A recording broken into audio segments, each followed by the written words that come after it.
좋아요와 구독하기는 사랑입니다. 네, 안녕하십니까. 2019년 6월 14일 한 발 앞서 소식을 전하는 고품격 부동산 토크쇼 부동산 별별 시대에 오신 여러분을 환영합니다. 한 주간의 부동산 소식을 다루는 부동산 별별 이슈 시간 진행해 볼 텐데요. 3기 신도시 발표 후 일산 집값이 서울 3배 하락했다라는 내용을 가지고 첫 이야기 나눠보도록 하겠습니다. 일단 서울하고 강남은 재건축 중심으로 상승세가 지속되고 있다라는 얘기가 지금 계속 연일 매스컴을 달구고 있고요. 반면에 일산 같은 2기 신도시는 지금 현재 가격이 떨어지고 있다라는 얘기가 지금 연일 계속되고 있습니다. 거기에 따라서 고양 일산, 파주 운정, 인천 검단 등 2기 신도시 주민들이 연이어 반대 집회를 하고 있는 것으로 보여주고 있습니다. 강남이나 송파 등의 가격이 상승을 하고 있고요. 그리고 또 일반 아파트보다 재건축 아파트를 중심으로 가격이 많이 반등해서 올라가고 있다라는 모습들이 잡히고 있는데, 일단 이런 상황에 대해서 다들 심각하게 바라보는 부분도 있고, 또 한편으로는 잠시 일시적으로 나타나는 현상이다라고 바라보시는 분들도 있는데, 일단 수장님이 보시기에 시장 상태는 어떻게 느껴지고 계세요, 요새? 요새 분위기가 네. 좀 차별화되고 있는 것 같아요. 뜨거운 데는 뜨겁습니다. 예, 뜨거운 데는 뜨겁고 지금 못 샀던 사람들이 근래 이제 바닥권이라고 얘기할 수 있는 올 1월달, 2월달 이때 가격들을 본 사람들이 더 빠지지 않을까 생각하다가 네. 그 물건들이 빠지고 다시 반등하는 모습을 보이면서 조바심에 이렇게 추경 매수? 쫓아가고 있는 지역들이 있어요. 이제 말한 인기 지역이라고 하는 지역들 같은 경우는 그렇고, 그게 지금 지표상으로 계속 나타나고 있는 거고요. 거래들이 되면서 가고 있기 때문에 뭐 감정원이든 아니면 KB 시세, KB든 그리고 뭐 소비자 매수지수 이런 것들이 반영되고 있는 상황이고요.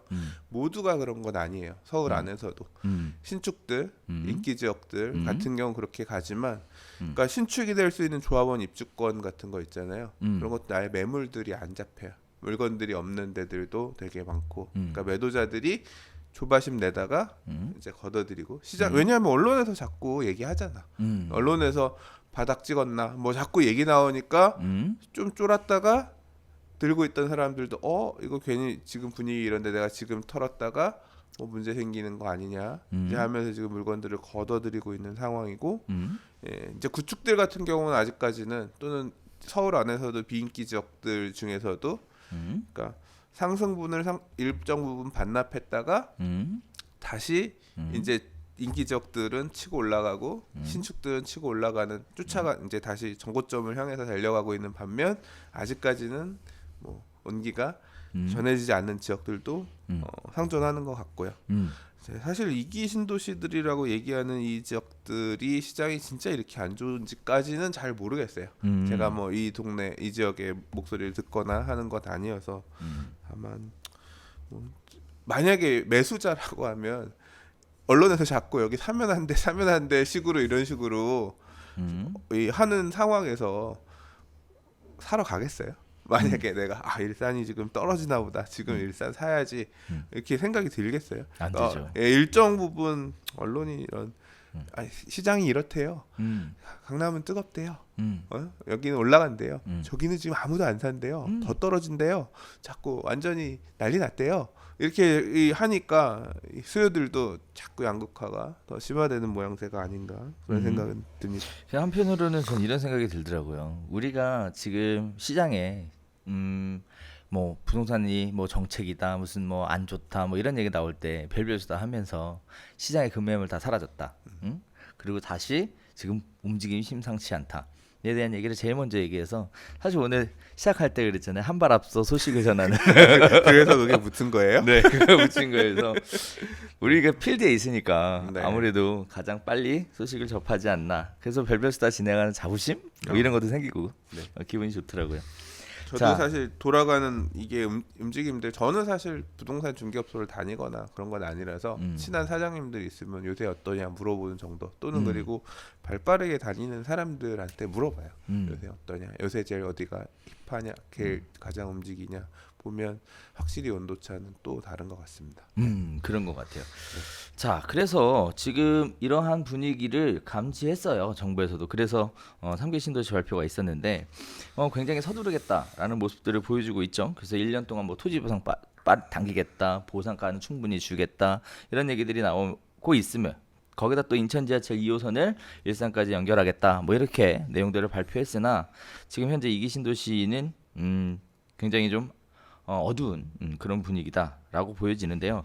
한편으로 서울의 재건축 단지를 중심으로 가격이 상승한 이유들이 3기 신도시 발표가 이루어지면서 불확실성이 사라지게 되고 거기에 따라서 다시 상승세로 전환됐다라는 얘기들이 굉장히 많은데 저도 상대적으로는 그런 부분들에 대해 굉장히 공감하는 부분이 왜냐하면 소비자들이 원하는 지역에 공급이 충분히 이루어지는 것이 필요한데 그게 근본적인 해결책이라고 보는데 일단 그 부분에 대해서 실패했던 것이 가장 큰 문제가 아니었나. 대표적으로는 서울시가 공급 대책에 대해서 미온적인 태도를 보였던 부분들 이런 부분들이 문제이지 않았나라고 생각을 하는데 소장님도 어떻게 그렇게 생각을 하세요? 3기 신도시 발표가 이것저것들이 영향을 다 미쳤다? 교차해서 영향을 끼쳤겠죠. 근데 보세요. 지금도 올라가는 지역이 다 올라가는 건 아니라 그랬잖아요. 그렇죠. 일단 달려가는 지역이 있고 아직까지 아리까리한 지역이 있는데 3기 신도시 공급 대책들 중에서 예를 들어 지금 올라가고 있는 인기 지역 뭐 예를 들자면 뭐 강남의 인기 아파트를 내가 살려고 보다 가격 꺾이는 거 보고 안 샀는데 3기 신도시는 뭐 고향 창릉이나 뭐 남양주 왕숙 뭐 이런 데라는데 애초에 거기는 공급해도 내가 거기 가서 주택을 살 이유가 없잖아요. 그렇죠. 그렇기 때문에 관심 받기예요. 나온다고 하더라도 나의 수요하고는 상관없는 거죠. 그러니까 좀 별개의 문제로 봐야 되는 게 아닌가 뭐 생각이 돼요. 그렇죠. 수요자 자체가 층이 네, 달라버리니까. 그러니까 단순히 나는 강남에 음마를 또는 뭐 강남에 뭐 레미안 대치팰리스를 살려고 봤는데 이게 꺾이는 모습 보이니까 내가 상처 잡는 거 아닌가 싶어서 숨죽여서 봤다가 다시 올라가네 싶으니까 아이고 지금이라도 가야겠다라고 가는 거지. 창릉에 뭘 짓는다라고 하더라도 애초에 난 거기 갈 생각이 없으니까 뭐 이제 좀 약간 다른 지금 움직이고 있는 지역들은 다른 관점. 그렇죠. 근데 한편으로는 또 3기 신도시 발표가 네. 핵폭탄급으로 갑자기 뭐 그린벨트를 해제해가지고 무슨 뭐 강남구에다가 뭐 공급하겠다 이런 내용이 아니었으니까 그렇죠. 그런 수요들을 관심을 흡수할 수 없어서 결국은 시장에 유입이 돼서. 근데 사실 이 문제만 놓고 볼 수는 없어요. 사실 뒤이어서 지금 우리 얘기하기로 나눈 부분들도 있지만 네네. 복합적으로 작동하는데 사실 근래 이슈 중에 하나가 후분양 이슈입니다. 그러니까 네. 허그에서 이 아파트를 분양할 때 이런 개념이에요. 아파트를 분양하는데 건설회사가 집을 짓다가 망했어. 그러면 나 이제까지 돈 열심히 분양대금 냈는데 건설회사 망했는데 집 사라지고 나 어떡해. 난리 나잖아요. 그렇죠. 그래서 그러면 그렇게 건설회사가 부도나거나 하면 집을 다른 건설회사를 데리고 와서 저주증가 해야겠다. 그렇죠. 그래서 집을 분양할 때는 보증을 받게끔 하고 있어요. 그렇죠. 분양 보증을 받게끔 하고 있고 그걸 갖다 독점하고 있거든요. 옛날에 대한주택보증공사가 그랬고 이름이 지금 주택도시보증공사 허그로 바뀌었잖아요. 근데 이제 여기에서 분양 보증을 할 때 이제 그런 거죠. 그 금액에 분양하면 망하면 우리가 다시 져준다라고 너무 비싸니까 우리가 이 감당을 책임을 못 질 것 같아. 그러니까 분양가를 이 정도 이하로 싸게 분양하면 그건 우리가 분양 보증을 해줄게 이런 식으로 해서 지금 분양 보증하는 데에서 분양가를 개입하고 있었거든요. 근데 지금 그 기준 자체가 이번에 되게 강화됐어요. 강화된 내용에 따라서 올 하반기에도 정말 좋은 분양 물량들이 많은데 얘네들이 지금 다 마사리판이 되게 생겼어요. 원래 예상했던 분양가 변경된 기준에 따라서 분양을 하게 되면 분양가가 엄청 낮아지게 되는 거예요. 우리는 1,000원 정도에는 팔아야 이 물건 수지타산 맞춰 우리가 얼마 남을 거다라고 했는데 그걸 뭐 800원, 700원 이렇게 팔아야 되게 생긴 상황이 온 거예요. 그래서 일반 분양들도 다시 막 그렇게 분양가를 굉장히 낮추게 되면 분양가가 되게 로또가 되거나 난리가 날 가능성도 있고 아예 사실 사업 시행자들 입장에서는 이렇게 낮게 분양할 거면 보증을 패스하고 우리가 달러 빚을 내서라도 그냥 일단 짓고 나중에 보증 없이 후분양하자, 골조 다 올리고 나서 후분양하자, 뭐 이런 논의들이 인기 지역들 중심으로 좀 가고 있고 사실 상당히 패닉, 굉장히 혼란스러운 상황입니다. 그렇군요. 이제 그런 부분들도 같이 맞물려 있어요. 매수자 입장에서는 3기 신도시는 그런 매력적인 물량이 아닐 수 있는데 강남의 인서울의 강남의 인기 지역들의 이런 공급 물량들이 굉장히 로또 수준으로 싸게 나올 가능성들이 있거든요. 근래 이제 뭐 얘기 나오고 있는 뭐 사당 3구역 재건축해서 나오는 푸르지오 같은 경우도 보면 뭐 2,800만 원대 엄청 싸게 나오는 거예요. 그러니까 예상했던 가격보다 만약에 그 가격에 나온다라고 하면, 그리고 어제 뉴스에 나왔지만 둔촌주공 아파트 같은 경우도 3,300에서 3,500 얘기했던 데인데 뭐 그게 기준 바뀐 기준 적용해서 2,600 이렇게 나와버리면 엄청난 거거든요. 근데 조합원들은 패닉인 거죠. 그렇죠. 그래서 만약에 그게 후분양이 가능해지고 후분양으로 돌아간다라고 하면 그 물량들이 그걸 기다렸던 사람들도 못 받게 되는 거죠. 청약이 되게 그러니까 후분양을 한다는 얘기는 분양가를 우리가 원하는 금액 받겠다는 거잖아요. 그렇죠. 그렇게 되면 그러니까 매수자 입장에서도 야 저거 날라가는 거 그거 기다렸다가 어차피 못 받는 거 아니냐, 아리까리한, 내가 청약 가점이 아리까리한 상황인데 어차피 못 받는 거면 지금이라도 사야 되는 거 아닌가, 뭐 이런 수요를 건드릴 수도 있는 거죠. 그러니까 여러 가지가 다 지금 중복돼서 시장의 수요로 나타나고 있는 것 같아요. 가볍게 시작했다 갑자기 막 얘기가 확 커져가지고 네. 자, 하나하나 이야기 나눠보도록 하겠습니다. 자, 그래서 일단 부동산 시장의 분위기 자체가 이렇다라는 것들을 여러분들이 참고하셨으면 좋겠고요. 이런 부분들이 여러분들의 결정에 중요한 영향을 미칠 수 있는 거니까 관심 있게 지켜봐 주시면 좋겠습니다. 자, 두 번째 이야기로 넘어가 보도록 할게요. 자, 이번에는 김현미 국토부 장관이 아파트는 돈이 아니라 집, 부동산 시장은 안정세다라는 말을 13일 날 발표를 했습니다. 부동산 시장은 안정세다라는 발표를 한 근거가 뭐냐면 작년 9.13 부동산 대책 이후 40주간 안정세를 보인다. 부동산 시장의 안정을 만들겠다라고 이렇게 얘기했는데, 어떻게 보면 지금 이 상황에 대해서 국토부 장관이 모를 리는 없겠거든요. 그런데도 불구하고 이렇게 이런 발표를 했다라는 거 자체가 어떻게 보면 현재 국토부 장관이 가지고 있는 고민, 그리고 본인의 의지에 대한 천명, 이런 것들이 연결되어서 그렇게 전달되는 거 아닌가 이렇게 생각이 드는데요. 이대로 과연 국토부 장관이 원하는 형태의 안정적인 부동산 시장을 만들 수 있을까? 그러니까 상황 판단을 잘 해야 되는데 이제 지금 저는 사실 되게 불안한 거예요. 뭐가 불안하냐면 저는 막 집값이 그렇게 급등하는 걸 희망하는 사람은 아니에요. 지금 이제 기사에도 나오고 있지만 지금 시장 상황이 이렇게 예사롭지 않다는 것도 어느 정도 부분 인지를 하고 있을 거고요. 그렇죠. 네. 하고 있으니까 3기 신도시 발표도 서두르는 그러면 거고. 뭐가 나올까요? 그러게요. 네, 추가 대책이 또 나올 겁니다. 만약에 이게 불안한 모습 보이면 적극적으로 정부는 또 지난 뭐 우리 8.2 대책, 8.27, 9.13 대책, 추가 대책 계속 내놨던 것처럼 또 올 여름 가을에 또 시장에 찬물을 끼얹기 위한 대책을 내놓겠죠. 그럼 그 대책은 뭐겠어요? 뭘까요? 더 차갑게 하기 위해서 더 말도 안 되는 대책을 내놓겠죠. 이제 그 대책이 저는 되게 무섭습니다. 어떤 수준까지 대책을 낼 거냐. 예상되는 게 그래서 있나요? 지금 뭐 기사에서 나온 거 보니까 양도소득세 단일화. 얼마 전에 해프닝이 있었는데 뭐냐면요, 1주택자에 대한 비과세를 네. 없애는 거 어떻게 생각하냐. 기재부에서 설문을 올렸어요. 그래서 반대가 많으니까 얼른 내렸거든요. 그러니까 양도소득세를 당연히 건드리겠죠. 만병통치약처럼 세금을 건드려서 세금을 더 걷게 해가지고 수요를 또는 매도자들의 물건을 토해내게끔 하겠다라고 하는 그런 생각들을 하시는데 지금 얘기 나오는 게 지금은 양도소득세가 우리가 조정대상 지역 이내에서 보면 10% 추가과세, 20% 추가과세 세율이 붙는 게 있는데요. 그렇죠. 그게 이제 과거에는 투기 지역 안에서 단일 세율이었어요. 2주택은 50%, 3주택은 60%, 거기에 주민세 붙으면 10%씩 추가되니까 66% 세율이었던 거죠. 더 과거로 돌아가면 75% 세율이었던 적도 있었대요. 근데 그때는 이제 제가 완전 꼬맹이 어릴 때였으니까. 근데 지금 뭐 다시 양도소득세를 단일화해서 세율을 더 높이는 방안. 이렇게 세금 더 내느니 빨리 지금 팔아라. 말이 안 되죠. 말하면서도 깝깝하다. 네. 예, 이제 그런 부분 또는 이제 주택거래 허가제도. 음. 예, 저는 토지거래 허가제도도 도입될 가능성이 왜냐하면 과거에 있었던 거니까. 그렇죠. 주택거래 허가제도 과거에 있었던 거죠. 예, 도입하는 음. 부분들.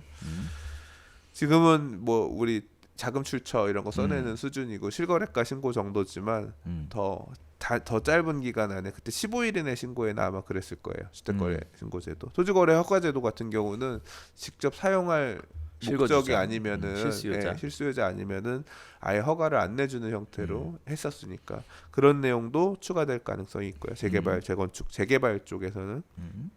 그리고 또 이것도 황당한데 다주택자 대출 만기 연장을 금지하는 내용도 얘기가 있나 봐요. 모르겠어요. 그냥 이 기사에 있는 거니까. 지금 대출 쓰고 있는데 만기 연장 안 해주면 연장이 안 되면 어떻게 돼요?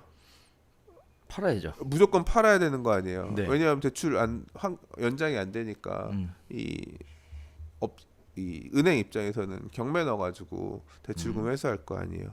근데 이게 이런 형태로 해서 양도를 한다고 하더라도 파는 거니까 양도소득세는 그대로 다 내야 되거든요. 그렇죠. 그러니까 이거는 이제 이런 부분들 전 되게 머리가 아픈 상황이죠. 개인적으로는 예, 만약 이렇게 된다라고 하면 말 그대로 거의 뭐 뺏어가는 예, 들고 있을 수 있지만 이제 이런 부분도 그러고 재건축 허용연한 다시 강화 30년 돼 있는 거를 40년으로 다시 강화할 수도 있다. 예, 이 부분 다시 얘기 나올 것 같고요.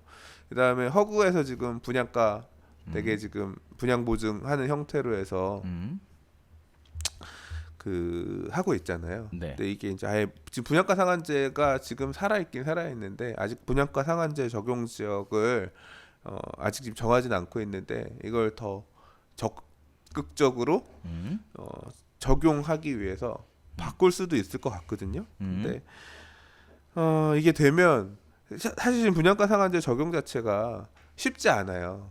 왜냐하면 이게 정비사업, 재개발 재건축과 같은 정비사업은 관리처분 계획인가 접수 시점 기준으로 해서 다 빠져나갔거든요.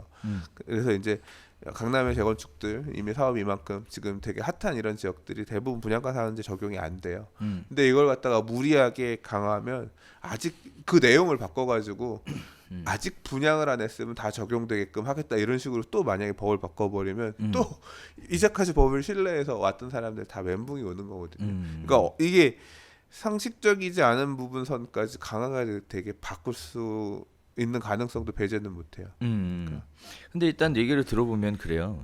양도소득세에 대한 부분은 결국은 공급을 차단하게 되는 거잖아요. 일다가 이번에 또 시장에 영향을 미쳤던 변수 중에 하나가 뭐냐면 보유세가 큰 폭으로 증가를 함으로 인해서 다주택자들의 보유세 부담을 느껴서 시장의 매물을 많이 풀게끔 이렇게 유도하려고 하였으나 경국적으로 밝혀진 내용에 의하면 증여 형태로 전환을 했지 자주택자가 매각 쪽으로 가닥을 잡으신 분들은 그닥 많지 않았던 것으로 이렇게 밝혀지고 있는데 되려 양도소득세 올려버리고 뭐 더 많이 징수하겠다고 하면 공급을 더 차단하게 되는 거라 가격을 결정하는 수요 공급에 있어서 공급에 대한 부분이 결국은 오히려 더 안 좋은 영향으로 미치게 될 것 같은데 그런 부분도 좀 마음에 걸리고요. 그다음에 주택거래 허가제에 대한 부분도 수요를 억제하는 부분이죠. 네, 수요를 억제해서 무주택자만 결국은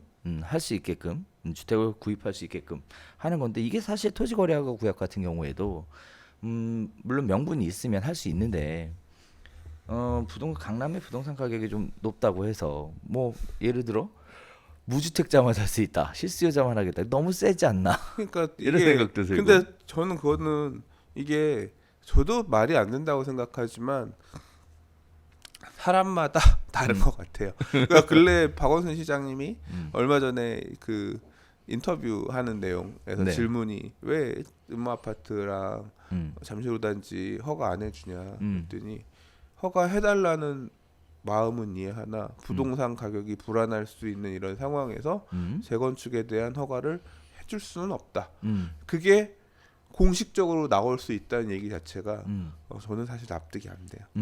아니 허가하고 부동산 가격하고는 별개의 문제인데 인허가권을 재량에 따라서 그런 식으로 쓰고 있다는 거잖아요. 그렇죠. 예, 그게 괜찮다, 당연하다라고 얘기하고 있는 거기 때문에 부동산 가격이 불안하면 제도도 그렇게 갈 수 있다라고 인지하고 계신 것 같아요. 그러니까. 뭐 어떻게 해요? 근데 뭐 사실 할 수 있기는 해요 합법적으로. 네. 근데 제가 그 느꼈던 것 중에 하나가 인가하고 허가의 차이거든요. 저는 몰랐어요 예전에. 그다가 깊이 이제 어떤 일에 관여를 하다 보니까 허가는 법적 요건을 갖추면 무조건 해줘야 되는 거가 네. 허가고, 인가는 이거 결정권자의 재량권이 충분히 적용될 수 있는 부분이라서 뭐 법적으로는 가능할 것 같은데, 아무튼 그렇습니다. 제가 또 하나 얘기하고 싶은 거는 다주택자 대출 그 만기 연장하는 것을 금지하겠다라는 부분도 사실은요, 그렇게 되면 시장에 전세 매물이 나오게 되지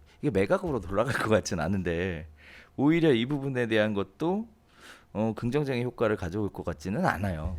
그렇게 보여지고 있고, 뭐 여러 가지 얘기 나오는 것들이 큰 신빙성도 없고, 뭐 왠지 굉장히 좀 무리수만 오히려 두게 되는 것 같고 이렇게 보이는데, 일단은 강남에 추가 신규 공급을 하겠다 이런 얘기는 아직까지는 없는 거죠. 근데 뭐 할 데가 없잖아요. 할 데가 없잖아요. 그럼 뭐 서울시도 그냥 틀어막겠다라는 것이지 네. 물기를 다른 쪽으로 그런 돌리겠다라는 의지는 계획은 없는 것 없어요. 같아요. 네, 그죠? 없어요. 자, 시장이 어느 쪽으로 흘러가게 될지 지금 현재 많은 분들이 관심 갖고 있는 부분이기도 하고요. 저희도 굉장히 관심 갖고 지켜보고 있는 부분이기도 한데, 아무튼 이렇게 정의 한번 내려보고 싶습니다. 부동산 시장이 안정세다라는 것은 사실상 의지의 천명인 것이지 현재 안정세는 아니다라고. 그러니까 어디는 안정세고 어디는 아니고 그게 지금 상존해 있는 상황인데 이게 불 붙는 게 쫓아가면서 다 불이 붙을까봐 겁이 나는 상황이다. 그렇다. 예, 개인적으로는 그렇다. 네, 예, 좋습니다. 아마 알고는 있을 거예요. 예. 예. 그러니까요. 자, 세 번째 이야기 한번 넘어가도록 하겠습니다. 한때 부동산 열풍에 불었던 갭 투자의 열풍이 지금 큰 손해 몰락이라는 표현으로 지금 주택 경매가 급증하고 있다라는 얘기를 잠시 나눠보고 싶은데요. 일단 경기 동탄이나 창원 같은 울산 이런 지역에 시세가 하락되는 지역들이 주거 시설에 갭 투자를 했던 분들이 이제 시세가 떨어지다 보니까 굉장히 경매 물량이 늘어나고 있는 것으로 보여지고 있습니다. 일단 원인 자체는 일단 고강도 대출 규제로 수요가 묶였고요. 그 다음에 집값 하락이 거기에 따라 이어졌고요. 그리고 또 하락되는 지역들의 특징이 공급 과잉으로 하락되고 있다. 그래서 지금 현재 전세 보증금 끼고 가구당 1, 2천만 원 정도 투자해서 갭 투자로 집을 사들였던 사람들이 집값이 일제히 하락세로 돌아서자 손실을 막기 위해 일단 친인척 명의로 근저당을 설정했고, 그리고 친인척 명의로 경위로 경매에 붙여지게 했습니다. 그러면서 동시에 세입자한테는 전세 보증금 떼이지 않으려면 차라리 사라라고 강매하고 있는 부분들이 있는데요. 이런 부분들이 물량들이 계속 쏟아져 나와서 깡통 전세, 뭐 깡통 물량들 여기 쏟아져 나오고 있습니다. 사실 이 갭 투자라는 게 한편으로는 저는 이런 얘기를 좀 해보고 싶은데, 부동산 스타 강사들이 한때 이런 지역들 갭 투자로 괜찮다, 이런 지역들에 관심 가질 필요가 있다 라고 해서 여러 지역들에 대한 언급들도 하고 또 실제 찍어주기도 하고 했던 것 같은데, 소장님이 보시기에는 이러한 스타 강사들이 특정 지역에 대해 언급하고 그런 부분들 때문에 또 사람들이 몰려서 들어갔고 결국은 이런 식의 후폭풍을 안게 됐는데, 이런 부분들에 대해 사실 강사 자체는 책임이 없잖아요. 일반인들이 볼 때는 어떻게 현명하게 접근하는 게 좋을지. 강사가 책임이 없어요? 책임은 없죠. 그래요? 있나요? 이게 그러니까 보니까 음, 그냥 중개업이랑 같이 껴가지고 음, 컨설팅, 중개업 같이 껴가지고 뭐 후속 집수리 이대로를 세를 놓으면 갭 말 그대로 비율을 줄일 수가 없기 때문에 집수리까지 싹 해야 된다라고 해서 아예 그냥 뭐라 그래요? 전부 다 패키지를 이렇게 해가지고 그런 식으로 강의 오면 수강생한테 중개업소 여기 가서 이 물건을 사시고 이대로는 세를 못 놓으니까 여기에서 수리를 이 금액 주고 하시고 이거에 대한 컨설팅 비용은 얼마고 그렇게 해서 나중에 오를 겁니다 해서 그렇게 그냥 떠먹이는 그런 강사도 있더라고요. 예, 그거는 뭐 책임이 없다고 할 수 있나? 저는 당연히 야 이 동네 좋아요랑은 좀 다른 문제인 것 같아요. 예, 문제가 되고 있는 게 그런 식으로 물건들을 하나만 사지 말고 여러 개 더 사세요 해가지고 이거는 하나 해가지고 뭐 얼마 올라봐야 많아야지 수익이 큰 거니까 그래서 여러 개를 매기는 그러면 하나 개당 얼마씩 컨설팅 비용을 받는 그런 형태였거든요. 책임이 저는 있다고 도의적 책임도 있고 잘못했으면 미안하지. 예, 도의적 책임은 있지. 그 개의적인 상황 얼마나 힘들겠어요. 그리고 나중에 이제 이게 뭐 사기다 뭐다 이제 추후에 법률적인 분쟁들도 생길 것 같고 그래서 결과가 나오겠죠.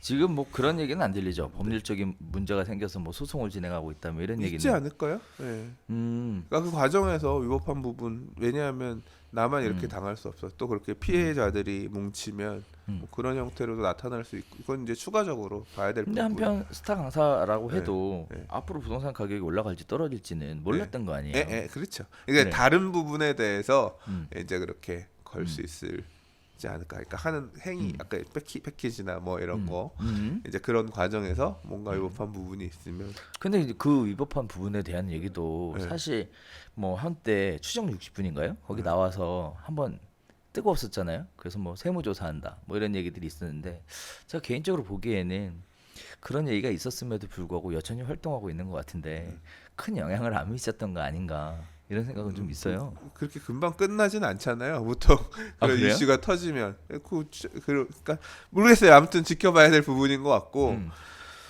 이런 갭 투자 문제가 그러니까 그렇게 사실 결국은 다 책임이 있죠. 그렇게 하면 벌 수 있을 거다라고 생각해서 그 사람의 얘기를 듣고 가서 행위를 한 당사자 본인 책임이 사실은 있죠. 본인들이 지금 그리고 이제 그렇게 해서 먹어도 봤을 거고 올라가는 걸 보기도 했을 거고 그러니까 더 공격적으로 여러 개 하고 했을 거죠. 예. 근데 그 사람들이 사실 어떻게 보면 이런 세 임차인들한테는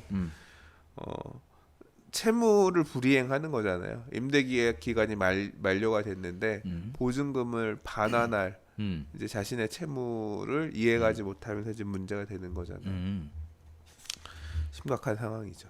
이게 보니까 근래 얘기는 지금 경남 창원이나 이제 수도권 입주 물량이 많은 수도권에 있는 신규 아파트 배후에 있는 구 옛날 아파트들 또는 이제 경남처럼 기존에 지탱해주는 산업이 무너지면서 고용이 이제 엄청 감소하니까 그거에 따라서 임대 가격이 폭락했던 이런 지역들에서 나타났는데 근래 이슈들 보면 강서구 쪽 그러니까 빌라라든가 이제 이런 식의 빌라 이런 데서 이런 식의 갭 투자를 했던 지역들에서도 이런 모양새가 나타나면서 사고가 나고 있어요. 지금 현재는. 그래서 이게 뭐 그래서 저는 개인적으로 그 방송을 보신 시청자분들한테 이런 말씀을 하나 드리고 싶은데요. 보통 이제 컨설팅을 하시는 분들이 이제 컨설팅에 대한 용역비를 받기 위해서 여러 가지들을 하시는데 안전장치들을 해요. 보통 컨설팅에 대한 안내를 하지만 결정에 대해서는 본인이 결정한 거니까 책임도 본인이 지는 것이다라고 얘기해서 하고 실제 또 뭐 케이블 TV에서 부동산 방송을 할 때도 이거는 그냥 안내해드리는 것뿐이지. 아니다. 그렇죠. 그렇게 얘기하기 때문에 전 개인적으로 갭 투자에 관심을 갖고 계시는 분들이 이런 부분들에 대해서 사실 스타 강사들이 도의적 책임을 지는 것이지 현실적인 책임을 지지는 않아요. 결과에 대한 책임까지 지지는 않는다라는 거. 그래서 조금 더 주의 깊게 보셔야지 맹목적인 신뢰를 바탕으로 이렇게 쫓아가시는 거는 좀 안 하셨으면 좋겠다라는 말씀 좀 드리고 싶어요. 맞아요. 네. 자, 다음에 또 하나 드리고 싶은 말씀은 일단은 이렇게 가격이 급등한 지역들에 대해서는 일단 세입자들이 뭔가 적극적 액션을 좀 취해야 될 것 같아요. 일단 전세금을 집주인이 돌려주지 못하면 이제 전세금 반환 보증보험이라는 거 가입을 했죠.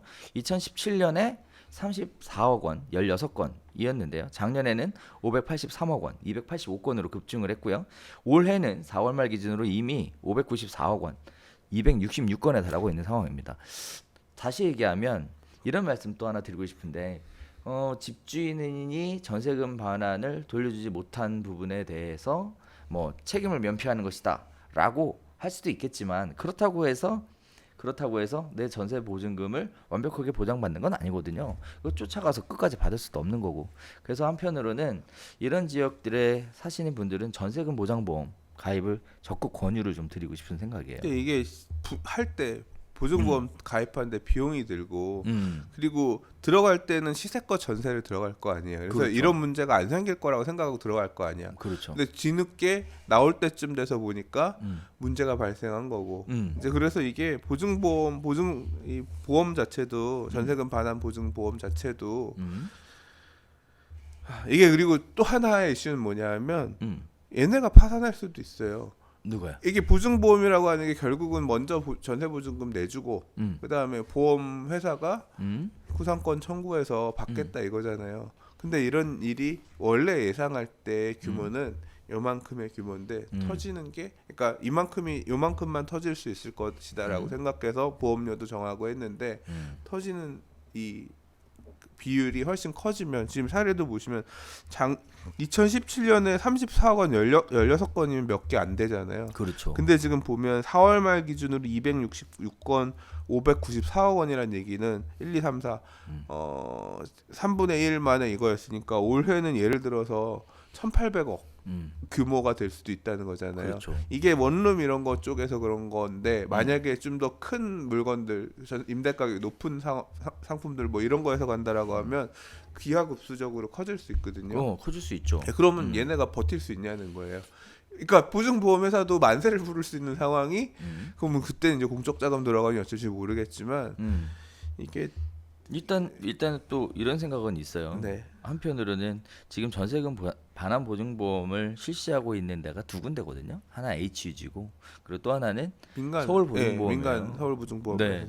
그래서 또 많은 사람들이 또 가입을 하게 되면 또 보험료를 또 많이 받게 되니까 또 일정 부분 커버가 되지 않을까. 또 근데 예전에 다 터지면. 받아놓은 거 있으니까. 다 터지면 그러니까 이게 터지는 숫자가 많아지면 얘네가 감당할 수 있을 거냐. 이게 뭐 되게 작은 규모가 아니기 때문에 그런 리스크도 기본적으로 있어요.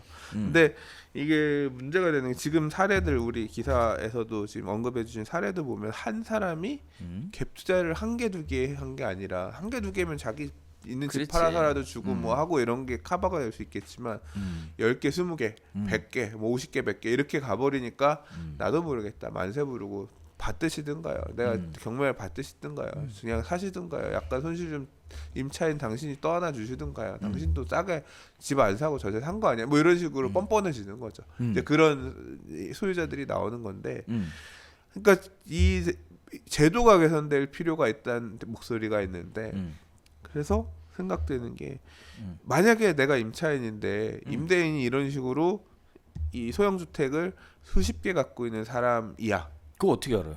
그게 만약에 내가 알 수 있으면 난 안 들어갈 거 아니에요. 그 집은. 얘는 그렇죠. 사고가 나면 나뿐만 아니라 다른 애들도 다 사고가 날 거니까 나는 문제가 생길 수 있을 것 같아. 나는 그럼 이 집은 안 얻을래요.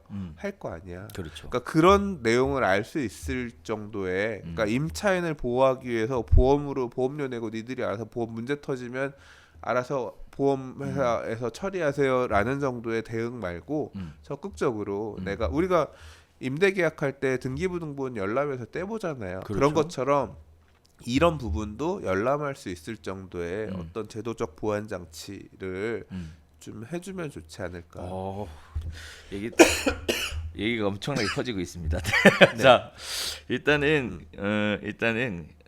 소장님 얘기하는 것처럼 적극적 대응도 굉장히 필요할 것 같고요. 한편으로는 거기까지 기대하기엔 시간이 굉장히 많이 걸릴 수도 있는 부분이고 또 안 될 수도 있는 부분이니까 지금 당장 할 수 있는 소극적 방법인 전세금 반환 보증, 반환 보증 보험에 가입하시는 것들을 좀 적극 추천을 좀 드리고 싶어요. 그래서 그렇게 해야 일단 뭐 보험회사 망하는 거는 일단 뭐 차후 문제고 본인 보증금부터 반환을 받아야 되는 부분이니까 이렇게 한번 생각해 보시면 굉장히 좋을 것 같습니다. 아무튼 갭 투자에 따른 후유증이 지금 전국 도처에서 심각하게 벌어지고 있다. 경매 시장에 매물이 쏟아지고 있다라는 소식 가지고 앞으로 어떻게 해야 되는지에 대한 간단한 이야기 한번 나눠봤습니다.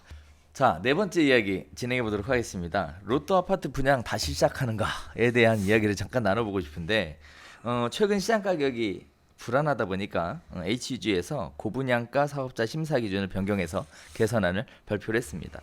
24일 분양 보증 발급분부터 아파트 신규 분양을 하게 되면 분양가를 주변 시세 수준으로 제한한다는 내용의 이야기였는데요. 조금 구체적으로 보면 이렇습니다. 인근에 1년 이내에 분양한 아파트가 있으면 해당 단지의 평균 분양가 수준 기준으로 최대 110%였던 것을 105%로 낮추겠다. 또 1년 이내에 분양한 아파트가 없이 분양 1년이 넘은 미준공 아파트 단지만 있을 경우에는 해당 단지의 105%를 상한선으로 하겠다. 그리고 분양가 산출은 산술평균과 가중평균 방식에서 가중평균 방식으로 바꾸겠다.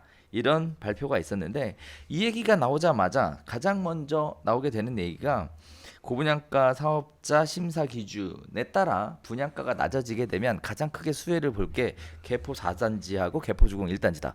이 얘기가 벌써 나오고 있어요. 네.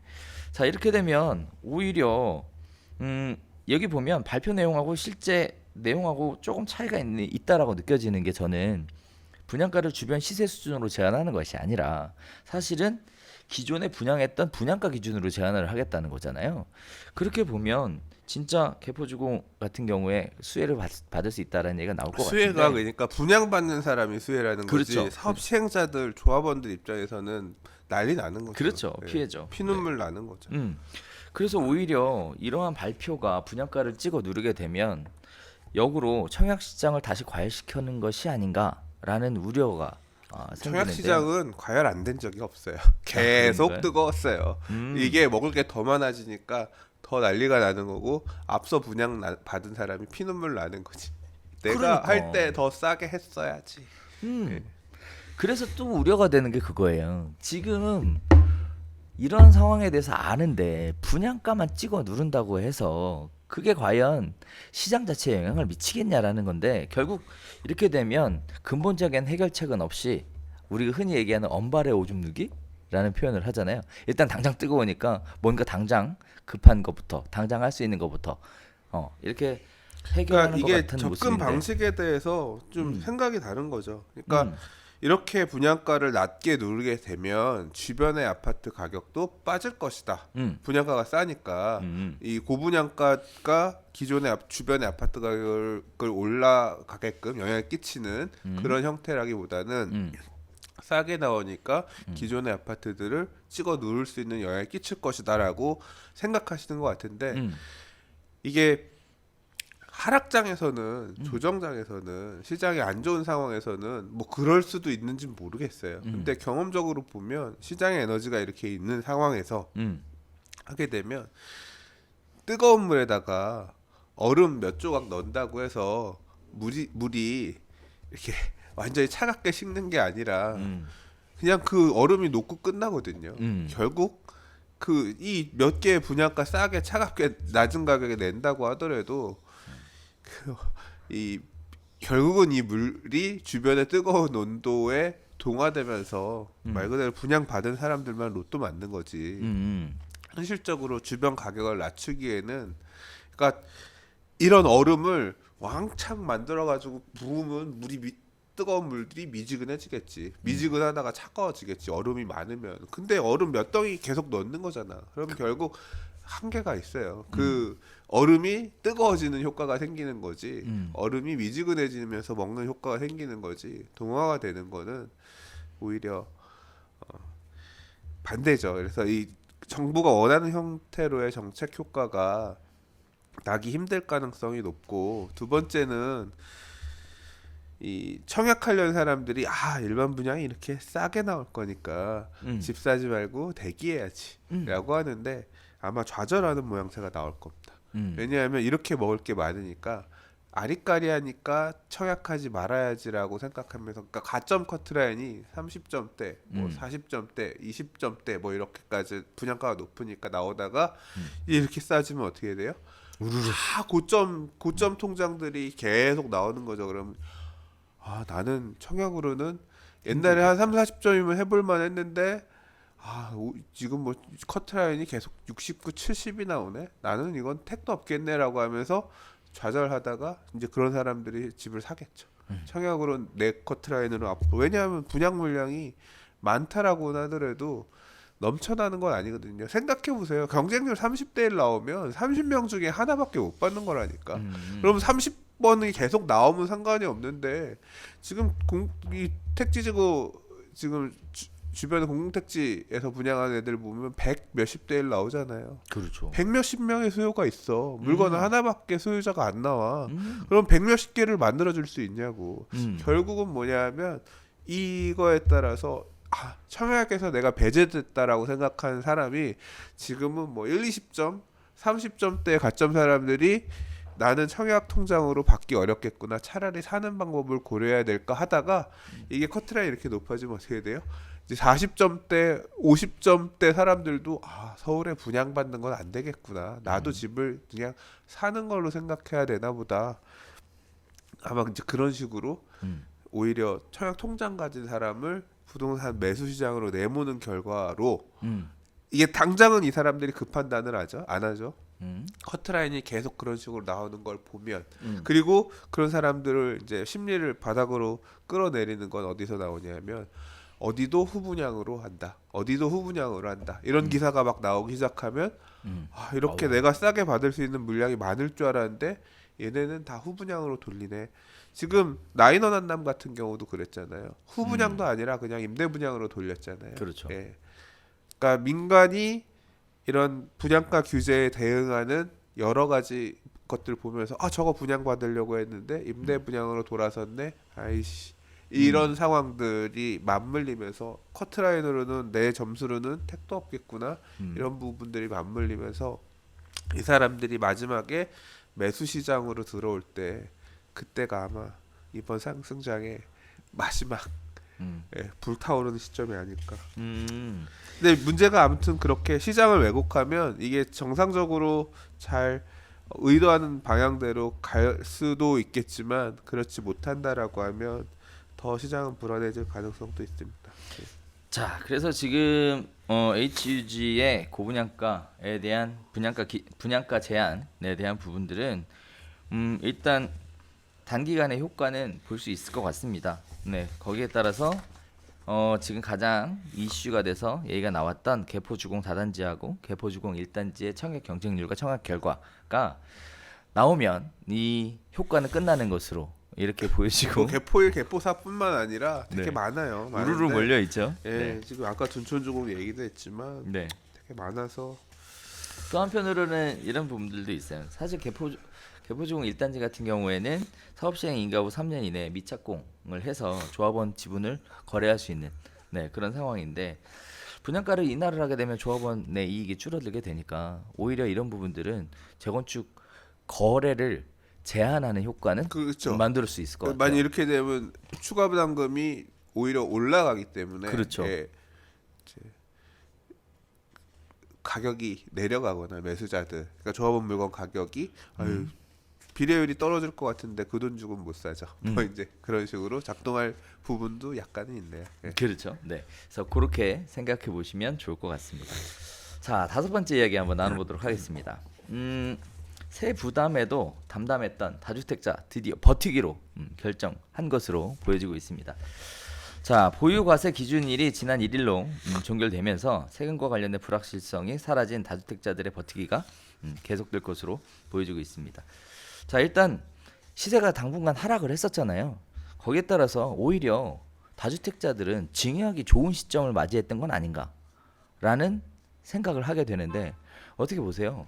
그러니까 이게 양도소득세 세율이 너무 높으니까 조세 회피를 하는 거예요.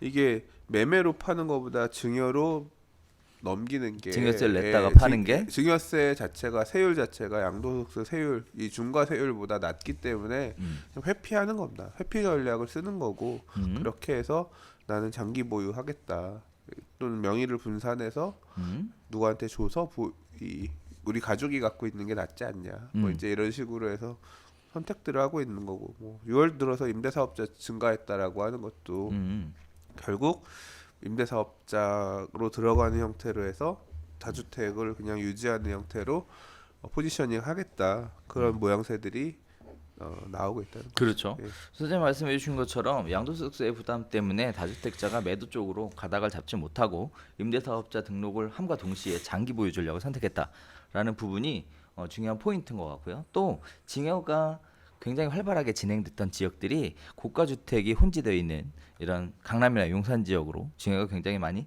진행됐다라는 부분들입니다. 또 다주택자들이 이렇게 세금에 대한 부담이 늘어나게 되면 매도 쪽으로 가닥을 잡지 않을까라고 생각을 하였으나 역시 결국 양도특세에 대한 문턱을 넘지 못하고 결국은 부담스럽더라도 장기 보유로 갈 수밖에 없는 그런 쪽으로 정의를 하게 되는데 연초에는 그래서 팔아야 되냐 사야 되냐 뭐 보유해야 되냐 뭐 이런 얘기들이 굉장히 상담이 많았는데 사실 요새 상담 오시는 분들은 어지간하면 다 임대사업자 등록을 다 해가지고 매도에 대한 생각들은 거의 없으시는 것 같아요. 네. 근데 주임사 내면 네. 이제 리스크도 많은데 그러니까. 임사 페널티도 많고 그래서 음. 혜택도 별로 없으면서 참. 그래서 고민들을 많이 했었죠. 그래서 연초에 내야 되냐 말아야 되냐. 그래서 우리가 단기 보유하실 생각이면 오랫동안 8년 이상 가져갈 생각이 아니시면 등록하지 마시는 게 좋고 8년 이상 가지고 가시면 파는 게 좋습니다라고 했어. 그런데 양도세를 계산을 해보니까 못 파는 거죠. 팔 수가 없으니까 결국은 팔고 싶어도 팔 수가 없는 상황이 돼버리니 임대사업자 등록을 할 수밖에 없는 결국은 그쪽으로 내몰리게 된 그런 모습들이 보여지고 있는 것 같습니다. 자, 그래서 결국 양도세 부담으로 인해서 증여세를 납부하고 결국 이렇게 분산 정책을 사용하고 동시에 장기 보유 전략을 선택을 했으니까 시장에 이런 매물들이 적어도 7, 8년간 나오지 않을 것으로 결국 공급은 줄어드는 것으로 이렇게 보여주고 있는데 굉장히 좀 걱정이 되고 있는 상황이에요. 왜냐하면 부동산 매매 가격이 하락을 하려면 어쨌든 매물 자체가 시장에 쏟아져 나와줘야 되는데 나올 매물들이 지금 다 씨가 말라가고 있는 상황이라 오히려 반등을 할 수 있는 불씨를 제공하는 거 아닌가라는 우려 섞인 목소리들이 있고요. 저도 그 부분이 걱정되긴 하는데 수장님은 생각하시기에 이런 부분들이 시장에 영향을 미칠 거라고 보시는지? 그냥 저는 이런 언론들의 이런 얘기 자체가 뭐 말씀하신 그런 부분들을 사람들의 심리를 자극하겠죠. 물건들이 이렇게 안 나오나 보다. 똑똑한 사람들이 이렇게 가나 보다. 알려주고 있는 것 같기도 하고. 근데 저는 임대사업자 안 냈거든요. 안 낼 거거든요. 네. 모르겠습니다. 안 낼 거고 어떻게 영향을 끼칠까. 네. 최종적인 판단은 8년 뒤에 나오는 것으로. 그러니까 이게 이 임대사업자에 대한 페널티도 되게 무서워서. 이제 페널티라는 게 등록해놓고 그 규칙을 어겼을 때 그때 혜택이 페널티가, 다 사라져요. 혜택도 사라지고. 그렇죠. 예, 하는 의미가 없어. 대신 그리고 지키면 되잖아요. 과태료가 되게 막 그러니까 지키는 게 이제 이게 상승장에서는 더 올라갈 것 같으니까 여러 개를 보유하는 게 맞다라고 생각하지만 하락장에서는 먹은 걸 다 토해내야 되거든요. 상승분이 다 빠지고 나서 페널티만 남아 있게 되는 상황이 되는 거니까. 뭐 하긴 먹은 게 없으니까 혜택이 없어도 상관없을래나? 과태료 정도만 더 부담하면 되려나? 또 한편으로는 오랫동안 갖고 있다가 오른 다음에 팔아도 되는 거잖아요. 떨어졌을 때는 안 팔고. 예. 네. 그런 부분들이 있으니까 아무래도 많은 분들이 임대사업자 선택을 하시게 된 것 같아요. 우리 세무사하고도 얘기를 해보면 임대사업자 등록하신 분들이 굉장히 많다고 얘기들을 하시더라고요. 자, 이런 부분들이 저는 개인적으로 이런 생각이 듭니다. 임대사업자 등록을 했다라는 얘기는 결국은 그 어떤 사람이 얼마나 많은 수의 주택을 가지고 있고 또 그 재산 가치가 어느 정도 되고 거기에 따라서 과세를 할 수는 있다고 봐요. 네. 그래서 많이 가지고 계신 분들이니까 세금을 좀 내셔야 되겠죠. 과거에는 다들 신고들 안 하고 하셨던 부분들이 많잖아요. 그런데 이제 임대사업자 등록을 해서 두 가지 큰 효과가 있다고 보는데 하나는 투명하게 과세에 대한 기준이 만들어질 수 있다라는 거. 그거 하나고요. 그다음에 두 번째는 임대료 상한에 대해서 제한을 받기 때문에 어떻게 보면 임대차 시장 자체는 임대사업자 등록한 사람의 숫자가 많아서 그런 매물들이 많아서 임대 시장은 좀 더 안정될 수로 운영될 수 있다라는 부분이 굉장히 관심 있게 지켜보고 있는 부분입니다. 네. 자, 그래서 현재 상황이라면 결국 물량 자체가 시장에 나오지 않으니까 지금 현재 어떻게 보면 약간은 현재도 아직까지는 보합 수준이다라고 보여지고 있는데 이러한 상황은 당분간 좀 계속되지 않을까라는 생각을 좀 해보면서 동시에 재건축이나 청약 쪽으로는 사람들이 더 관심을 갖게 되지 않을까라는 생각이 좀 들고 있습니다. 좀 지켜봐야 될 부분인 것 같습니다. 자, 이거 관련돼서 하실 말씀 없으시죠? 뭐 이게 네. 이런 흐름 자체가 어제 오늘의 얘기가 아니고 이미 벌써 파리 부동산 대책 이후에 계속 이어져 왔던 흐름이잖아요. 그렇죠. 자꾸 그냥 기사에서 언급해 주는 내용 자체가 그 흐름이 여전히 유지되고 있다 정도를 알려주는 거라서 크게 뭔가 이 바뀔 만한 어떤 중요한 이슈가 없어요. 이 사람들의 생각이 바뀔 만한 그런 게 오히려 증여 안 하고 매매로 돌아섰다라는 게 나오면 의미가 있는 거지. 그런 어떤 큰 트리거가 있기 전까지는 뭐 계속 이 상황일 것 같아요. 네. 저는 이제 소장님 말씀하시니까 한 말씀만 더 이렇게 다리를 얹어 보면 부동산 가격이 추가적으로 하락하는 부분의 가능성이 좀 떨어지고 있다라고 보거든요. 그렇게 되면 현재 시점이 소장님처럼 임대사업자 등록을 안 한 사람의 경우에는 현재 시점이 증여에 가장 좋은 시점 아닌가라는 생각도 들어요. 그래서 요즘 오면 그런 식의 얘기를 살짝 증여하라고 해드리거든요. 해요. 오히려 증여하시는 게 더 말고 좋지 않냐라는 말씀도 드려요. 중개업소들 먹고 살 게 없네. 팔아야 수수료가 나는데 증여하라고 안내해주고 수수료는 안 받잖아. 그렇죠. 뭐 어쨌든 고객들이 잘 돼야지 다음에 또 찾아오시는 거니까. 근데 증여하면 네. 또 못 팔잖아. 못 팔죠. 네. 네. 2월 과세 뭐 이런 것 때문에 또 5년 동안 적어도 5년 이상 묵히네. 그렇죠. 네. 그래도 중개업 뭐 단기간 하고 말 거 아니니까. 네. 네. 자, 장기적인 관점으로 그렇게 안내해드리고 있는데 아무튼 현명한 선택들 하시는 게 좋을 것 같고, 그래서 증여에 대한 부분을 좀 더 긍정적이고 적극적으로 알아보셔도 괜찮을 것 같습니다. 자, 6번째 이야기 한번 나눠보도록 하겠습니다. 자, 현금 부자 줍줍 시대가 다시 열리는 거 아니냐라는 얘기를 다뤄보고 싶은데요. DH 포레스트가 이 시가구가 미계약 문이 발생을 했습니다. 거기에 따라서 신청하신 분들이 평균 100대 1, 최고 142.5대 1의 경쟁률을 보여주고 있었는데 분양가가 3.3제곱미터당 4,569만 원. 그래서 분양가가 11억 5,330만 원에서 최고 19억 4,770만 원. 엄청나게 비싼 분양가라고 할 수 있는 이런 DH 포레스트의 6가구 모집에 855명이 청약을 해서 가장 높은 청약 경쟁률을 기록했고요. 또 13가구 모집을 한 59제곱미터에는 1146명이 몰려서 81.7대 1의 청약 경쟁률을 보여주고 있습니다. 자, 이 강남권에 거주하는 현금부자 위주로 무순위 청약 상담이 많았다라는 얘기들이 현장에 분양하는 회사로부터 내용들이 전해지고 있는데요. 일단 이 부분에 대해 이야기하고 싶은 게 뭐냐면 이게 왜 미계약분 또는 부적격자에 대한 얘기들이 끊임없이 나오는지에 대해 시청자분들한테 좀 안내를 좀 해드려야 될 것 같아요. 왜 이렇게 나오는 걸까요?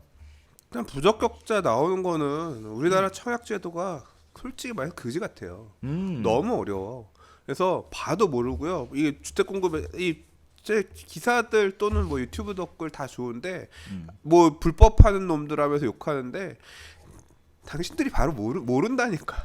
이게 법이 너무 복잡해서 이게 불법인지 아닌지 판단을 못해요. 아마 공무원들 가서 말해도 뭔 소린지 모를 거야. 아는 사람이 자기네들도 법을 찾아보고 그렇게 해야 인지가 돼요. 되게 복잡하거든요. 내용 자체가 너무 복잡해서 그걸 잘 모르고 청약을 하면 그냥 부적격이 되는 거예요. 내가 계산을 잘못하고 뭘 잘못하면 그 불법을 저지르게 되는 거예요. 그래서 이게 그러니까 제도가 너무 복잡한 게 일단 첫 번째 이유예요. 부적격자 발생 원인은 너무 엉켜 있어서 내가 몇 년 전에 어디서 뭐 이런 일반 분양 당첨도 아니고 나도 아니야. 예를 들어 우리 세대원 내가 모시고 있는 장인어른이 내가 모시고 사는 장인어른이 4년 전에 투기가열지구도 아니었던 지역, 아무 규제 지역도 아니었던 지역에 아파트 조합원 아파트를 받은 적이 있는데 모시고 사니까 세대원인데 청약을 넣었는데 그게 부적격의 이유예요. 그러면 그러니까 과거에 5년 이내에 이 주택 공급을 받은 이력이 있는 사람이 세대원이면 조정 대상 지역 이내에서는 1순위가 안 되거든요. 근데 그렇죠. 내가 청약 넣으면 부적격 청약을 한 거야. 그렇죠. 그러니까 부적격자가 되는 건데 그 내용을 저는 몰랐는데 안 알려주셨잖아요. 네가 알고 해야 돼. 그걸 어떻게 알아요? 그 깨알 같은 내용을 읽어봐도 사실 뭔 소린지 이해가 못 되는 법률 문장이에요. 그거를 봐도 왜냐면 숫자가 그렇게 친절하게 써져 있는 게 아니라 몇 항 몇 조 다에 해당하는 거를 뭐 이렇게 돼 있으니까 그걸 찾아보기도 어렵고 몰라요. 그렇게 해서 발생한 부적격자들이 되게 많아요. 그러니까 이 사람들이 부정을 저지른 게 아니라 잘 모르는 경우들이 대부분이에요. 부적격 중에서는. 두 번째는 이상 없이 됐다라고 하더라도 막상 자금 조달을 고려해 보니까 대출 나오는 거 아니었어요? 안 나오는데요. 그렇죠. 알아서 돈 마련하셔야 되는데 보니까 그럼 내 집을 팔아야겠네. 만만치가 않아. 그렇죠. 이제 돈 마련하고 이걸 하려고 보니까 또 안 된 경우. 근데 막상 또 꽂힌 집이 이 정비사업 분양 물량들이잖아요. 그래서 다 중저층이 많아요. 그렇죠. 그러니까 좋은 로얄층도 일부 있겠지만 로얄층 당첨되는 사람도 있겠지만 중저층 당첨된 사람들도 있는 거잖아요. 그러면 대출도 안 나오는데 그다음에 돈 자금 조달도 내가 만만치 않을 것 같고 머리 아프니까 아쉽지만 포기다. 내가 2개 층만 높았어도 그냥 하는 건데 뭐 이제 이런 사람들까지 포함해서 나오는 거죠. 이런 부분들이 복합적으로 지금 이제 미계약 물량으로 나오는 원인입니다. 맞습니다. 자, 일단 가장 많이 얘기 나왔던 거 소장님이 잘 정리해 주셨는데 일단 첫 번째가 굉장히 복잡하고 불편한 청약 제도가 원인이다라는 말씀을 해주셨는데요.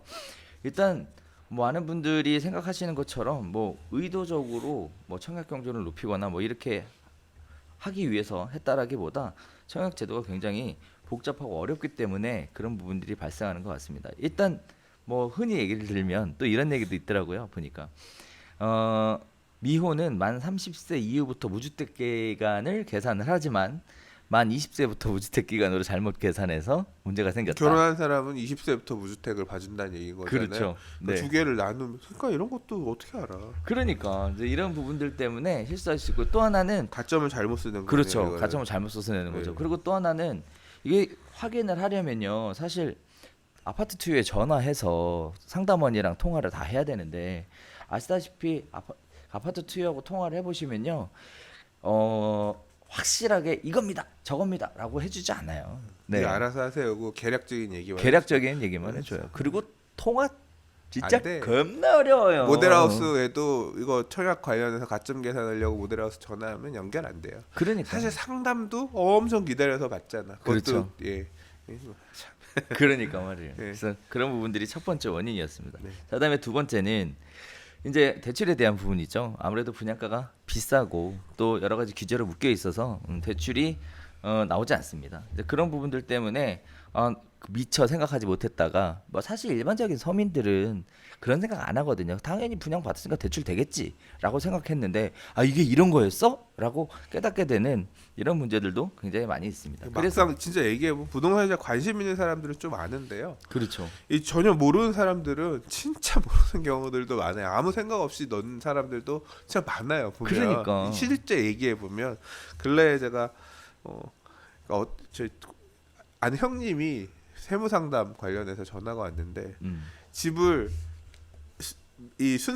차익이 난 거 안 난 거 이렇게 파는 순서만 바꿨어도 비과세인데 잘못 팔아가지고 세금 몇 천만 원 뚫기가 맞게 생겼어요. 그 행위가 다 끝나고 나서 물어보는 거예요. 아니 왜 그렇게 파셨냐고. 순서를 바꿔 둘 다 팔았어야 돼도 이렇게 잔금을 받으셨으면 둘 다 비과세인데 하나는 차익이 없고 하나는 근데 차익이 있는 거 먼저 팔아가지고 하고 이렇게 돼가지고 세금을 그러니까 그런 아무 생각이 없는 경우가 잘 몰라서 그렇죠. 예, 부동산 기본적으로 세부라든가 청약이라든가 이런 부분에 있어서 대출이라든가 이런 부분에 있어서는 상식이 좀 필요하죠. 필요한 것 같아요. 자, 이런 부분들이 대한민국에서만 있는 부분 아닐까라고 조심스럽게 말씀드려보고 싶습니다. 자, 한편으로는 또 이렇게 부적격자 또는 미계약분 이렇게 나오게 되는 원인 중에 하나가 이처럼 대출 규제 문제 때문에 대출이 안 돼서 결국은 그 주택이 꼭 필요한 또는 우리가 흔히 얘기하는 무주택자, 실수요자인 경우에도 계약을 포기하는 사태가 발생을 하니 이렇게 무주택자들에게는 대출에 대한 규제를 좀 완화시켜줘야 된다라는 얘기들이 나오고 있는데 전 개인적으로 그런 부분은 필요할 거라고 지금 생각을 해요. 언급된 단지들이 다 9억 초과 음, 기준이라. 근데 사실 그런 부분이 있습니다.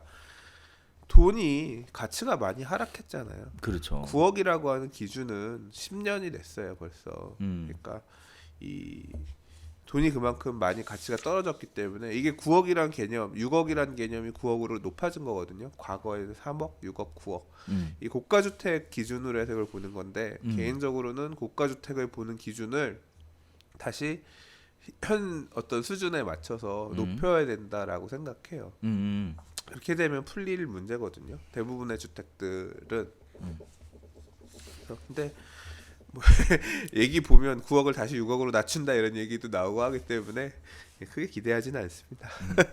자, 한편으로는 이렇게 무주택자가 실제 분양을 받는 경우에는 무주택자에 대한 기준을 조금 더 엄격하게 하는 조건으로 대출에 대한 부분을 좀 원활하게 숨통을 틔워주면 이렇게 미계약분이 발생하지는 않을 것 같다라는 말씀 간단하게 드리면서, 안 그래도 지금 시장의 금리 인하에 대한 얘기가 한국은행에서 언급이 있었어요. 그래서 그 부분 때문에 부동산 시장에 미칠 영향에 대해서 또 이런저런 얘기들 하시는 분들이 많은데, 아무튼 무주택자에게 그 혜택이 돌아갔으면 하는 바람이 있습니다. 이렇게 얘기를 해줘야 좋아하시겠죠? 네.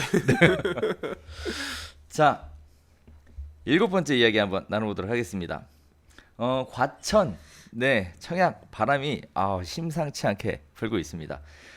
일단 공공분양 최고가 예상 논란에도 굉장히 뜨겁게 불붙은 로또 청약이라고 불리우는 과천 제이드자이가 분양할 예정인데, 일단 과천지식 정보타운의 첫 번째 주자로 출발을 하게 됐다라는 얘기입니다.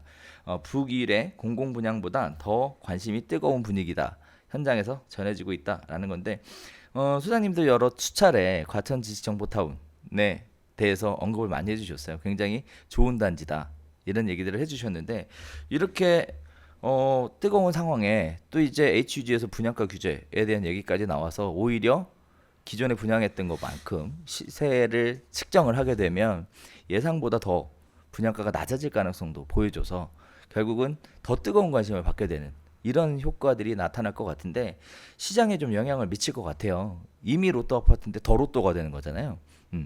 이 지금 과천 제이드 자이가 이 과천 시장 자체에는 어떤 영향을 미칠지, 그리고 또 한편으로는 혜택을 볼 수 있는 방법은 없는지. 잘 모른데. 이게 과천 요번에 사실 과천 6단지 과천자이 분양을 얼마 전에 했잖아요. 근데 그 통장이 이게 과천 그 안 박스 안에는 일단 지역 우선으로 1순위가 있기 때문에 그렇죠. 과천 통장을 넣으면 얼추 당첨이 돼요. 그렇죠. 예, 과천 자체에 사람이 얼마 안 살아서, 그러니까 택지가 얼마 안 많아서 과천 안에 통장 개수가 얼마나 안 많아서 그래서 그랬거든요. 근데 이제 과천 통장 들고 있는 사람들 중에서 보면 과천자에 쓸까 말까 고민, 과천자의 분양가도 나쁘지 않았거든요. 고민을 하다가 안 쓴 사람들이 있어요. 그렇죠. 왜 안 썼느냐?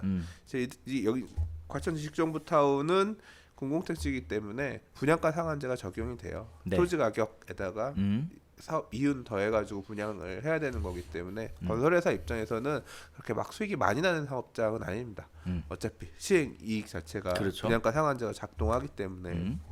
근데 그렇기 때문에 분양가가 상대적으로 쌀 거고, 과천자에는 민간 사업이기 때문에 지금 허그에서 분양 보증하는 그 기준 룰에 따라 분양가가 나온 거잖아요. 그렇죠. 그래서 어디가 더 먹을 거냐 볼 때 지식정보타운이 먹을 게 더 많지 않을까? 그러니까 차익이 더 크지 않을까라고 사람들이 기대해서 당첨이 확실권에 할 수 있는 선택의 문제이기 때문에 이제 그런 경우에는 제이드자를 쓰는 게 낫지 않겠나라고 기다리고 있는 통장들이 꽤 있습니다. 그래서 이제 근데 이 사람들 입장에서는 어때요?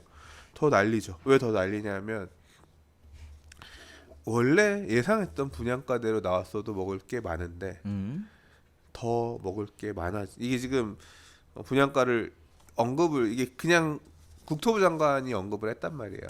이게 경실련에서 공공택지 분양가 너무 비싸다. 이게 뭐 2천 몇백이 말이 되냐. 이런 식으로 그래갖고 서민들이 어떻게 집을 살 수 있냐. 그러니까 이제 그거에 대해서 국토부 장관께서도 한번 다시 봐라라고 하는데, 건설회사 시행사 첫 분양인데 이거 뭐 나는 모르겠고요. 분양 어떻게 때려요. 신용이라도 해야지. 그러니까 더 낮아질 거란 말이에요. 그러면 더 로또가 되는 거죠. 그러니까. 예, 뭐 더 먹을 게 커지면 뭐 분양 받는 사람은 좋겠죠. 나랑은 상관없는 얘기죠. 아, 그래요? 그러니까 대부분의 사람들은 이게 이렇게 높아진다는 얘기는 커트라인이 그만큼 높아진다는 얘기인 거고 언중간 통장으로는 답도 없는 거예요. 그러니까 계속 남의 잔치만 보면서 부럽다 하다가 이제 분노만 커지는 거지. 사실 과천자의 청약 경쟁률이 그렇게 안 높았어요. 그래서 청약 경쟁률이 생각보다 분양가가 저렴했을 그 분양 청약 불구하고. 경쟁률이 안 높은 게 아니라 그게 과천 통장이 얼마 없어서 그래요. 그거 안에서 끝나서 그래요. 그래. 만약에 서울 통장이 가서 처음부터 할 수 있다고 하면 그때 우리가 얘기 나왔던 게 네, 뭐냐면 네. 많은 사람들이 지식정보타운 기다리느라 네. 과천자에 청약을 하지 않았다. 내부적으로는 그게 내부적으로는 꽤 있어요. 총장 자체도 작지만 맞아요. 그런 얘기들이 있었는데 드디어 과천 제이드 자이가 청약에 대해서 분양에 대해서 시동을 걸게 되면서 시장에 굉장히 큰 관심을 불러오고 있는 게 현실입니다. 자, 그냥 지켜보고 있어야 되는지, 내가 이 시장에 대해 합류할 방법은 없는지에 대한 이야기를 한번 나눠보고 싶었는데, 네, 일단 남의 잔치다라는 얘기가 굉장히 지배적인 것 같아요.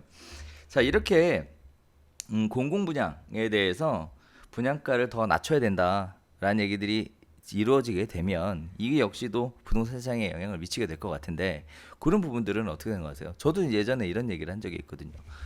분양가가 서민들이 살기에는 너무 비싸지 않냐라는 얘기를 했고, 그 부분에 대해서 안 그래도 얘기가 있었는데 안 그래도 그 얘기가 있었어요.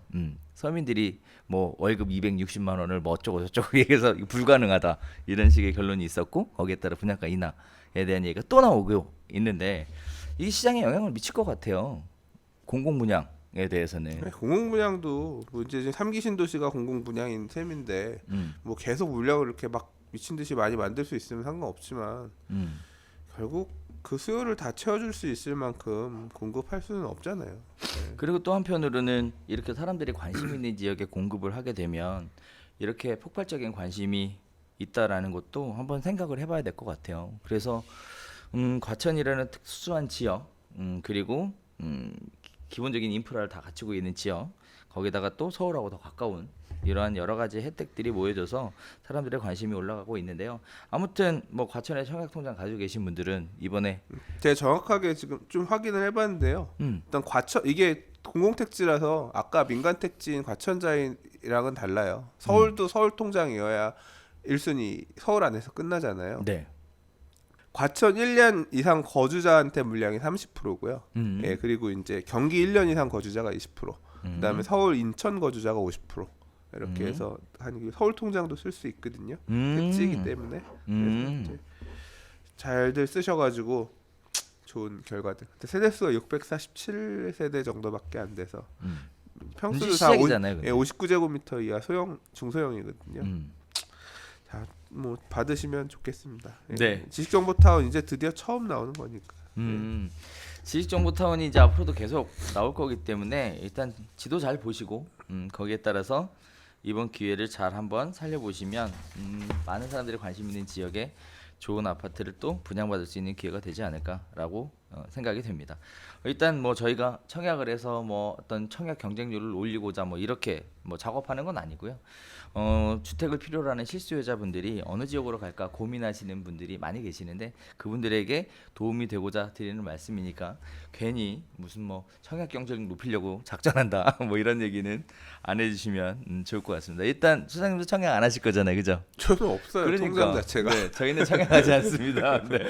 자, 건강이 재산입니다. 네. 건강하십시오. 건강 잘 챙기시고 더 쌩쌩한 모습으로 다음 주에 다시 인사드리도록 하겠습니다. 감사합니다.